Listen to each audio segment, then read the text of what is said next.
Direction à présent Tokyo. Nous retrouvons notre correspondant Vincent Touraine que nous vous retrouvons par voie de webcam. Alors les jours se suivent et les informations ne sont guère rassurantes. Vincent, quelle est l'atmosphère dans la capitale nippone aujourd'hui ? On aurait presque pu croire ce matin que les choses étaient rentrées dans l'ordre, les gens sortaient de nouveau. J'étais dans le quartier de shopping de Omotesando ce matin. Il y avait du monde, un beau soleil, et certainement que les gens qui ne peuvent plus aller au bureau parce que bon nombre de sociétés ont fermé leurs portes, en profitaient pour se détendre un petit peu. Et puis ce soir, de nouveau, l'inquiétude revient. Elle revient parce que le gouvernement avertit de très nombreuses coupures d'électricité et demande instamment aux particuliers de limiter leur consommation d'électricité. Les lignes de train qui fonctionnaient bien aujourd'hui se sont mises à fonctionner beaucoup moins bien au moment de l'heure de pointe. Tout cela parce qu'il faut réduire la consommation électrique. Encore une fois, le gouvernement, ce soir, avertit d'un possible blackout.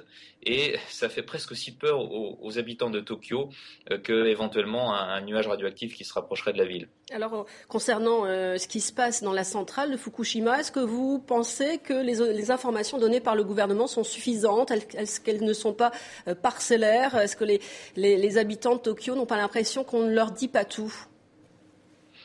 C'est la grande question depuis le début. Est-ce qu'on dit tout aux gens ? Est-ce que tous les gouvernements disent forcément la vérité à leurs administrés ? C'est une grande question. Pas seulement en ce moment ici au Japon. La crise est tellement énorme. Elle est triple.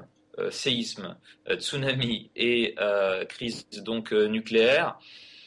C'est à eux de faire le dosage, c'est au gouvernement Naoto-kan de voir quel est le dosage qui convient le mieux au niveau des informations qu'il peut distiller au peuple japonais. Je peux vous dire que c'est un peuple qui continue d'une certaine façon de faire confiance à son gouvernement. Il ne peut se rattacher qu'à ça. Et il y a eu le discours de l'empereur hier, un discours qui non pas a assuré, mais en tout cas a d'une certaine façon réconforté les Japonais. Ils savent maintenant que leur monarque est derrière eux, ce qui est important, qu'il compatit, qu'il prie pour leur sécurité. Voilà, donc l'état d'esprit des Japonais reste quand même. Je ne pense pas qu'il y ait une colère montante. Je n'ai pas vu de colère de la part des Japonais de Tokyo aujourd'hui. Peut-être des éditos acerbes dans la presse japonaise, mais je n'ai pas l'impression que la colère monte. La frustration monte et l'inquiétude.